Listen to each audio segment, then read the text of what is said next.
नमस्कार बच्चों, मेरे YouTube channel Gyanvardhan by Rita Yadav में आप सभी का हार्दिक अभिनंदन है। बच्चों, आज हम दिव्यम पाठ्य पुस्तक के चतुर्थ पाठ आकारांत स्त्रीलिंग शब्दाह पर चर्चा करेंगे। तो सबसे पहले हम ये जान लें कि स्त्रीलिंग शब्द होते कौन से हैं। जिन शब्दों से हमें स्त्री जाति का ज्ञान होता है, वे स्त्रीलिंग शब्द होते हैं। और पुल्लिंग की तरह स्त्रीलिंग भी 3 वचन में होते हैं, एक वचन, द्विवचन और बहुवचन।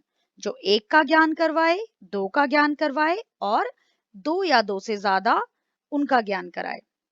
जैसे यहाँ पर एक उदाहरण दिया गया है, बालिका। एक वचन में हम लड़की को कहते हैं बालिका और द्विवचन में दो लड़कियों को हम कहते हैं बालिके और बहुवचन में हम कई लड़कियों को कहते हैं बालिकाहा। अब हम ये देखेंगे कि आकारांत स्त्रीलिंग शब्दों को हम कैसे बनाते हैं। मतलब जैसे बालिका हमारे पास शब्द है, तो हम क्या परिवर्तन करें कि हमारा एक वचन, द्विवचन और बहुवचन शब्द बन जाए। इसके अलावा हम जब आकारांत स्त्रीलिंग शब्द की परिभाषा की बात करते हैं, तो हम उसमें क्या लिखेंगे कि आकारांत स्त्रीलिंग शब्द किसे कहते हैं। तो सबसे पहले हम देखेंगे आकारांत। आकारांत यानी आकार प्लस अंत, यानी आ से अंत होने वाले शब्द, यानी जिनका अंतिम वर्ण क्या होगा, आ। स्त्रीलिंग जो स्त्री जाति का ज्ञान कराए और शब्द जिसका कोई अर्थ हो।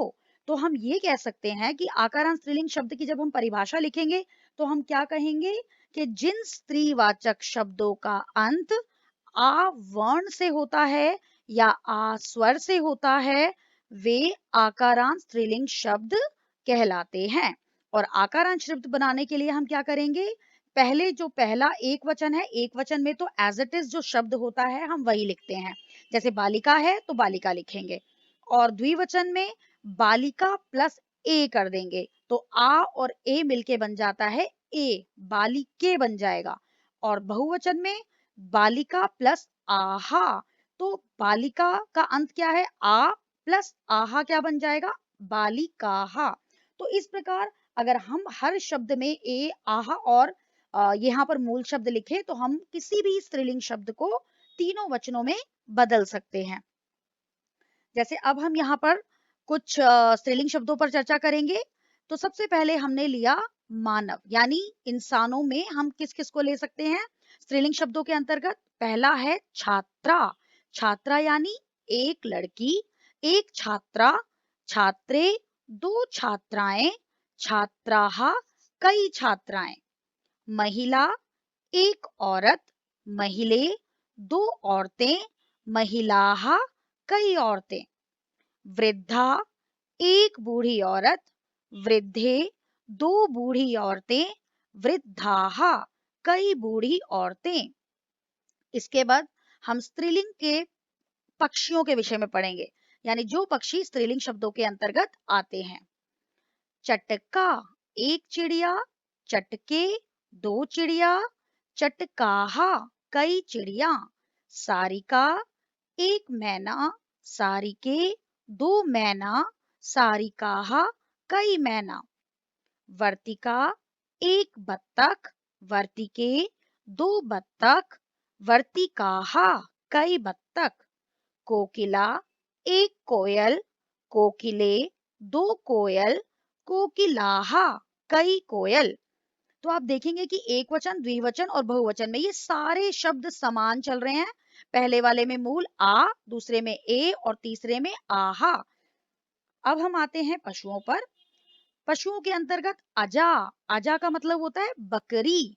अजह शब्द हमने पुल्लिंग में पढ़ा था, उसका अर्थ था बकरा, और यहाँ पर है अजा, तो अजा क्या हो गया, स्त्रीलिंग। अजा एक बकरी, अजे दो बकरियां, अजाहा कई बकरियां। मूशिका एक चूहिया, मूशिके दो चूहिया, मूशिकाहा कई चूहिया। चूहिया पर हम चंद्र बिंदु लगाएंगे द्विवचन और बहुवचन में। पिपीलिका, अब हम बात करते हैं जीव जंतु या हम कहें इंसेक्ट्स। पिपीलिका एक चींटी, पिपीलिके दो चींटियां, पिपीलिकाहा कई चींटियां। मक्षिका एक मक्खी, मक्षिके दो मक्खियां, मक्षिकाः, कई मक्खियां। कुछ अकारांत पुल्लिंग शब्दों में यदि आ की मात्रा को जोड़ दें तो वे शब्द स्त्रीलिंग बन जाते हैं। जैसा कि अभी हमने यहाँ मूषक पढ़ा था, तो मूषक मूषिका में कन्वर्ट हो गया। और हमने अजह पढ़ा था तो अजा में कन्वर्ट हो गया। जैसे अज में अगर हम आ का डंडा लगा दें, आ की मात्रा लगा दें, तो अज का क्या बन जाएगा? अजा। छात्र में हम आ की मात्रा लगा दें तो क्या बन जाएगा? छात्रा। यानी ये पुल्लिंग है और उसका स्त्रीलिंग सिर्फ आ की मात्रा लगाने से ही बन जाएगा।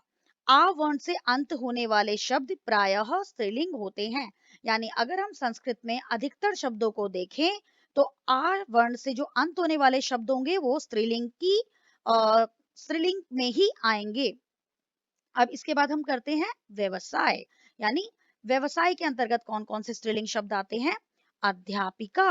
अध्यापिका यानी हम शिक्षिका भी कह सकते हैं, हम अध्यापिका भी कह सकते हैं। एक अध्यापिका या एक शिक्षिका। अध्यापिके, दो अध्यापिकाएं या दो शिक्षिके।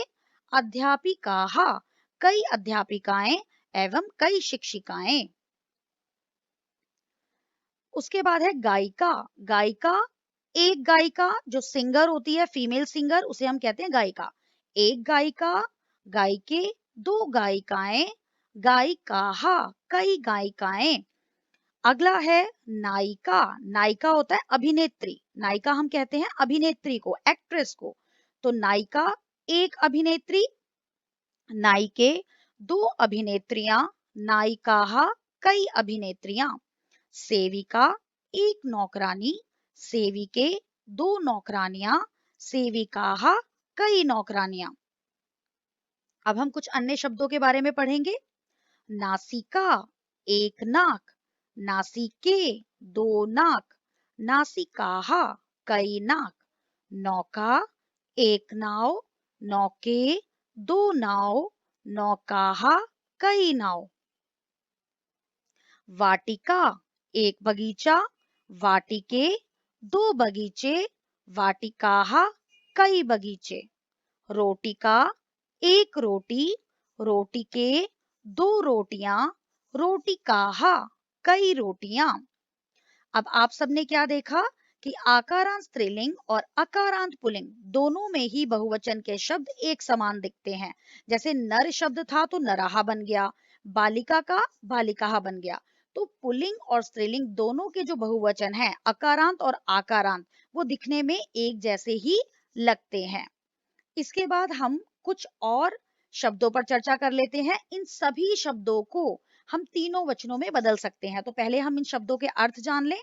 निशा अर्थात रात, और इंग्लिश में क्या हो जाएगा? नाइट। वाटिका अर्थात बगिया, गार्डन। अम्बा, माँ, मदर। नासिका, नाक, नोज। कलिका, कली, बड। कक्षा, कक्षा, क्लास। गंगा, गंगा नदी, रिवर गंगा। रोटिका, रोटी, ब्रेड। सरिता, नदी, रिवर। पाकशाला, रसोई घर, किचन। अग्रजा, बड़ी बहन, एल्डर सिस्टर। वसुधा, पृथ्वी, अर्थ। धरा, पृथ्वी, अर्थ। अब यहाँ पर आप देखेंगे वसुधा का अर्थ भी पृथ्वी है, धरा का अर्थ भी पृथ्वी है। तो ये पृथ्वी के ही अलग अलग पर्यायवाची शब्द हैं। छुरिका, छुरी, नाइफ। ग्रीवा, गर्दन, नेक। रमा, लक्ष्मी, गॉडेस लक्ष्मी। वर्तिका, बत्तख, डक। अनुजा, छोटी बहन, यंगर सिस्टर। तो आपने ये कुछ और स्त्रीलिंग शब्दों को जाना। इन सभी स्त्रीलिंग शब्दों को हम तीनों वचनों में कर सकते हैं। जैसे अगर यहाँ पर निशा है तो निशा, निशे, निशाहा। वाटिका, वाटिके, वाटिकाहा। अम्बा, अम्बे, अम्बाहा। नासिका, नासिके, नासिकाहा। कलिका, कलिके, कलिकाहा। कक्षा, कक्षे, कक्षाः। गंगा, गंगे, गंगाः। रोटिका, रोटिके, रोटिकाः। सरिता, सरिते, सरिताः। पाकशाला, पाकशाले, पाकशालाः। अग्रजा, अग्रजे, अग्रजाः, वसुधा, वसुधे, वसुधाः, धरा, धरे, धराः, छुरिका, छुरिके, छुरिकाः, ग्रीवा, ग्रीवे, ग्रीवाः, रमा, रमे, रमाः, वर्तिका, वर्तिके, वर्तिकाः, अनुजा, अनुजे, अनुजाः। तो आपने देखा कि जितने भी ये शब्दकोश में शब्द दिए गए हैं, इनको हमने तीनों वचनों में परिवर्तित कर दिया। और जिन भी किसी भी जो स्त्रीलिंग शब्द है जिसका अंत आ से हो रहा है, आप उसको प्रथमा विभक्ति के अंतर्गत ऐसे ही परिवर्तित करेंगे। तो बच्चों, हमने पाठ का अनुवाद कर लिया। अब हम करेंगे पाठ के अभ्यास प्रश्नों को। तो हमारा पहला प्रश्न है, शुद्धम विकल्पम चित्वा रिक्त स्थानानि पूरयत। शुद्ध विकल्प को चुनकर रिक्त स्थानों को पूरा कीजिए। हमें यहाँ पर तीन तीन विकल्प दिए गए हैं और हमें तीनों में से एक विकल्प को चुनकर रिक्त स्थान में भरना है। हमारा पहला प्रश्न है, स्त्रीलिंग शब्द डैश जाति के शब्दों का बोध कराते हैं। अब स्त्रीलिंग शब्द की बात हो रही है तो किस जाति का बोध कराएंगे? स्त्री जाति का। तो यहाँ पर क्या उत्तर होगा? स्त्रीलिंग शब्द स्त्री जाति के शब्दों का बोध कराते हैं। आकारांत शब्द प्रायः डैश होते हैं। अब आकारांत, अकारांत जो होता है वो पुल्लिंग होता है, और आकारांत के विषय में हमने क्या पढ़ा कि अधिकतर आकारांत शब्द क्या होते हैं? स्त्रीलिंग होते हैं। तो इसका उत्तर होगा आकारांत शब्द प्रायः स्त्रीलिंग होते हैं।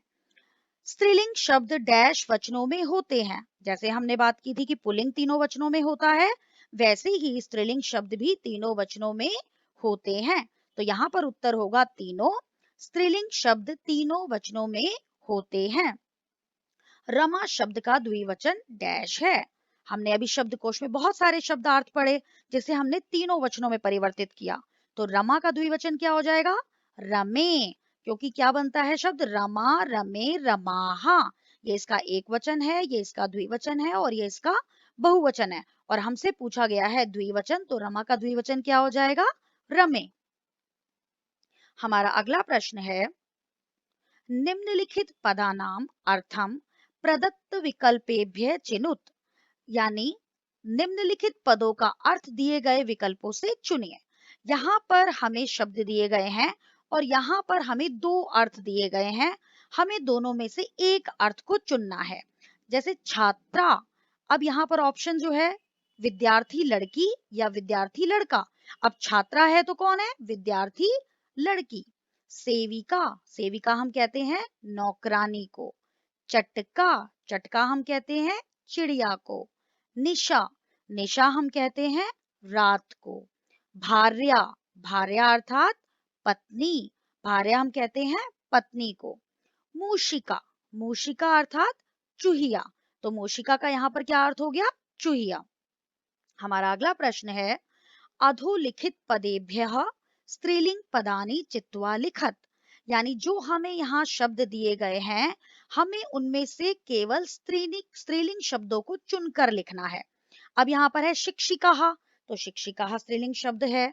नरा, नरा पुल्लिंग शब्द है, इसलिए हम इसे यहाँ नहीं लिखेंगे। रक्षकः, रक्षकः भी पुल्लिंग शब्द है, इसलिए हम इसे यहाँ नहीं लिखेंगे। मधुमक्षिका, मधुमक्खी, ये स्त्रीलिंग शब्द है, इसलिए हम इसे नीचे लिखेंगे। गीते, ये भी स्त्रीलिंग शब्द है। यमुना, ये भी स्त्रीलिंग शब्द है। गजः, ये पुल्लिंग शब्द है। सिंहः, ये भी पुल्लिंग शब्द है। सरिता, नदी, सरिता ये स्त्रीलिंग शब्द है, इसलिए हम नीचे लिखेंगे। कपोतः, ये पुल्लिंग शब्द है, इसे हम यहाँ नहीं लिखेंगे। ये बाय मिस्टेक यहाँ लिख दिया गया है। कपोत शब्द जो है वो पुल्लिंग है, वो स्त्रीलिंग में नहीं आता। नाइके, नाइके स्त्रीलिंग शब्द है। और काकः, कौआ, वो पुल्लिंग शब्द है। तो यहाँ पर हमारे स्त्रीलिंग शब्द कौन कौन से हो गए?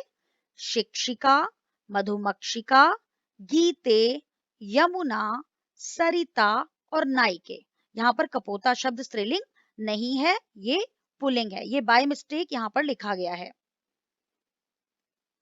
अगला है हमारा, निम्न शब्दान वचना अनुसारेण पृथक स्तंभेषु लिखत। निम्न शब्दों को वचनों के अनुसार अलग अलग स्तंभों में लिखिए। यहाँ जितने शब्द हमें दिए गए हैं, हमें उन्हें वचनों के अनुसार अलग करना है। चटकहा इसमें बहुवचन है, तो चटका को हमने यहाँ लिख दिया। अजा इसमें एक वचन है, इसलिए हमने इसे एक वचन के कॉलम में लिखा। पाठशाले ये द्विवचन है। मूषिकाहा ये बहुवचन है। गौशालाहा ये बहुवचन है। मक्षिके ये द्विवचन है। यमुना ये एक वचन है। सेविके ये द्विवचन है। वर्षा ये एक वचन है। चटका ये एक वचन है। नायके ये द्विवचन है। नौकहा ये बहुवचन है। तो अब आप देखेंगे कि एक वचन के सारे शब्द एक समान है, आ से अंत होने वाले। द्विवचन में सब पर एक ही मात्रा लगी है और बहुवचन में सब पर आ की मात्रा के साथ विसर्ग लगे हुए हैं। हमारा अगला प्रश्न है, उदाहरणानुसारम उचित मेलनम कुरुत। उदाहरण के अनुसार उचित मिलान कीजिए। यहाँ पर हमें पुल्लिंग शब्द दिए गए हैं और यहाँ पर हमें स्त्रीलिंग शब्द दिए गए हैं। कुछ पुल्लिंग शब्दों में तो केवल आ की मात्रा लगा दे तो वो स्त्रीलिंग बन जाते हैं, लेकिन कुछ शब्दों में परिवर्तन होते हैं। तो यहाँ पर हम देखेंगे पुल्लिंग को हमें स्त्रीलिंग के साथ मिलाना है। जैसे प्रियः, तो प्रियः का स्त्रीलिंग क्या होगा? प्रिया। सेवकः सेविका। बालकः बालिका। अध्यापकः अध्यापिका। अनुजः अनुजा। शिष्यः शिष्याः। तो आप देखेंगे कि इससे मिलते जुलते शब्द जिसमें आ की मात्रा लग गई और किसी किसी शब्द में बीच में छोटी ई की मात्रा लग गई, शब्द से ही हमें पता चल जाएगा कि उसका स्त्रीलिंग शब्द कौन सा है। हमारा अगला प्रश्न है, निम्नलिखित पदानाम लिंग परिवर्तनम कुरुत। जो हमें यहाँ शब्द दिए गए हैं, हमें उनका लिंग परिवर्तन करना है। जैसे यहाँ पर तो हमें लिंग दिए गए थे और हमें उसे मैच करना था, लेकिन यहाँ पर हमें लिंग बदल कर लिखना है। जैसे पुल्लिंग में है गायकः, तो स्त्रीलिंग में क्या हो जाएगा? गायिका। छात्रः है तो क्या बन जाएगा? छात्रा। वृद्ध है तो क्या बन जाएगा? वृद्धा। आप एक चीज का ध्यान रखेंगे कि पुल्लिंग के एक वचन में विसर्ग लगता है, लेकिन स्त्रीलिंग के एक वचन में विसर्ग कभी नहीं लगता। तो अगर आप यहाँ विसर्ग लगाएंगे तो आपका ये उत्तर गलत हो जाएगा, इसलिए आपको यहाँ विसर्ग नहीं लगाना है। मूषकः मूषिका। नायकः नायिका। शिक्षकः शिक्षिका। यहाँ पर भी आप देखेंगे कहीं पर भी विसर्ग नहीं लगा, केवल इसी शब्द में केवल पुल्लिंग के एक वचन में विसर्ग लगता है, बहुवचन में नहीं लगता। तो बच्चों, आज हमने इस आकारांत स्त्रीलिंग शब्दों पर चर्चा की और अब हमारा पाठ यहीं पर समाप्त होता है। धन्यवाद।